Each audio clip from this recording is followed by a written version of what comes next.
Assalamualaikum warahmatullahi wabarakatuh. Salam. Kembali lagi di podcast Percik. Bersama saya Ika Putri Anah. Kali ini saya bersama dengan Bapak Murbianto SPD selaku Wakil Bidang Hubinmas.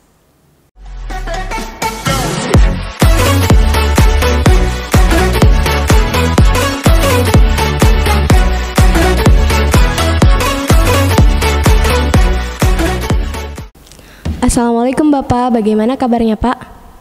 Waalaikumsalam warahmatullahi wabarakatuh. Alhamdulillah sehat. Alhamdulillah kalau begitu Pak. Hubinmas ini kan singkatan ya Pak ya? Iya. Kalau boleh tahu kepanjangannya apa sih Pak, dan sebenarnya Hubinmas itu apa? Hubinmas itu kepanjangannya dari hubungan industri dan masyarakat. Hubinmas itu dijabat oleh seorang wakil yang bertugas untuk menjalankan hubungan sekolah dengan industri dan masyarakat, seperti itu. Oke, dalam Hubinmas program apa saja Pak yang ada di dalam bidang tersebut? Ada beberapa program yang dalam bidang Hubinmas, diantaranya yang pertama praktik kerja lapangan, guru tamu, rekrutmen, edu fair, dan job fair. Oke Pak, dari banyaknya program di Hubinmas, kita mau ngomongin PKL dulu nih Pak. Sebenarnya bagaimana sih Pak sistem pengajuan PKL di SMK Perguruan Cikini? Oke, yang pertama syarat PKL. Syarat PKL itu harus kelas 11. Yang pertama, siswa nanti akan meminta formulir pengajuan PKL kepada tim PKL. Di dalam form pengajuan tim PKL itu di sana dituliskan perusahaan tempat PKL-nya apa. Nah, perusahaan PKL-nya ini bisa masukan dari siswa, bisa juga rekomendasi dari tim PKL yang merupakan perusahaan ini yang sudah kerjasama dengan sekolah. Nah, setelah mendapat legalitas dari wali kelas dan juga KOUR, maka formulir tersebut akan diajukan ke tim PKL untuk dibuatkan surat permohonan PKL kepada industri yang terkait.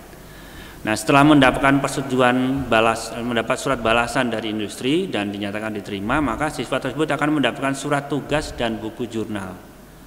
Ya. Dan nanti akan diantar ke industri oleh tim PKL. Nah, selama di industri mereka di bawah binaan dari pembimbing industri, maka mereka nanti akan mendapatkan nilai PKL yang diisikan di buku jurnal. Nah, setelah selesai PKL, siswa tersebut akan dijemput oleh tim PKL dan diminta nanti di sekolah untuk membuat laporan dan dipresentasikan kepada guru jurusan, dan setelah itu mereka akan mendapatkan sertifikat PKL dan dinyatakan sudah selesai PKL-nya. Oke, baik Pak. Berarti siswa di SMK Perguruan Cikini yang kelas 11 yang akan mengadakan PKL itu bisa mengajukan perusahaan dari dirinya dan juga bisa dari rekomendasi dari sekolah ya Pak. Berarti pihak sekolah memiliki referensi perusahaan rekanan ya Pak ya? Sudah tentu, sekolah memiliki rekanan perusahaan dan juga sudah MOU. Oke, baik Pak. Kalau boleh tahu lebih lagi nih Pak, perusahaan apa saja sih Pak yang sudah bekerja sama dengan SMK Perguruan Cikini? Perusahaannya sudah bekerja sama dengan Cikini yang sudah berjalan selama ini, diantaranya ada Astra Daihatsu, Astra Toyota, Suzuki, Isuzu, Wuling, PT Picasso, ada Dokter Mobil, ada PT Dok, PT Pelni, ada PT Telkom, dan masih banyak lagi.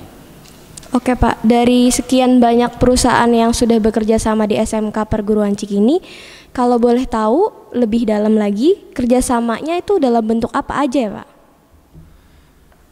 Ada beberapa program bentuk kerjasama. Yang pertama itu PKL siswa, yang kedua magang guru, yang ketiga guru tamu, dan rekrutmen. Oke. Kemudian perusahaan apa saja Pak yang mengadakan rekrutmen di SMK Perguruan Cikini? Ada beberapa perusahaan yang akhir-akhir ini memang rekrutmen di SMK Perguruan Cikini, diantaranya PT Bluebird, PT Picasso, dan PT JIK. Yang unik, yang istimewa itu PT JIK. PT JIK itu rekrutmen untuk anak-anak SMK Perguruan Cikini untuk pemagangan ke Jepang. Anak-anak Cikini sangat antusias ingin magang ke Jepang, dan kita punya rekanan kerjasama dalam bidang pemagangan yaitu PT JIK. Alhamdulillah ini suatu kerjasama yang baik. Oke Pak. Melihat antusiasme siswa SMK Perguruan Cini untuk magang ke Jepang, kira-kira itu untuk semua jurusan atau hanya beberapa jurusan aja Pak? Untuk pemagangan ke Jepang itu untuk yang diperbolehkan hanya jurusan teknik pemesinan, teknik kendaraan ringan, listrik industri, elektronika industri, dan audio video. Lalu bagaimana proses seleksi untuk magang ke Jepang tersebut Pak? Proses seleksinya seperti pada umumnya, yang jelas yang pertama itu seleksi fisik, tinggi badan dan berat badan. Yang kedua tes buta warna, yang ketiga psikotes, dan yang keempat interview.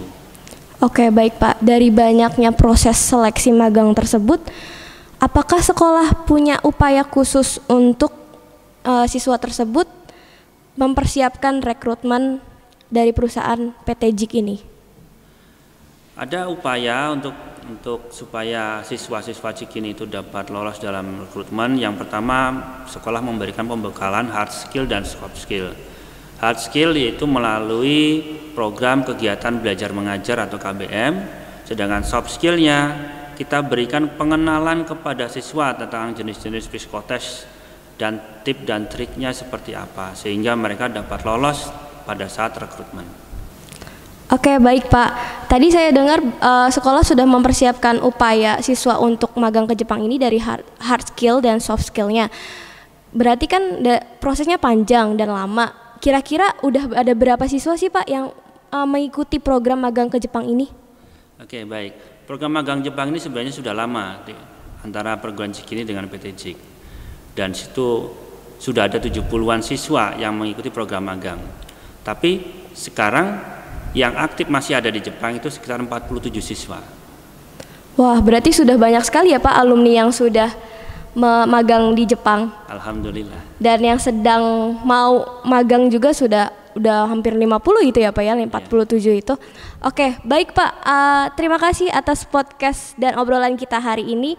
Semoga bisa membuat calon-calon siswa yang ingin masuk di SMK Perguruan Tinggi ini lebih termotivasi lagi karena bisa magang ke Jepang. Amin.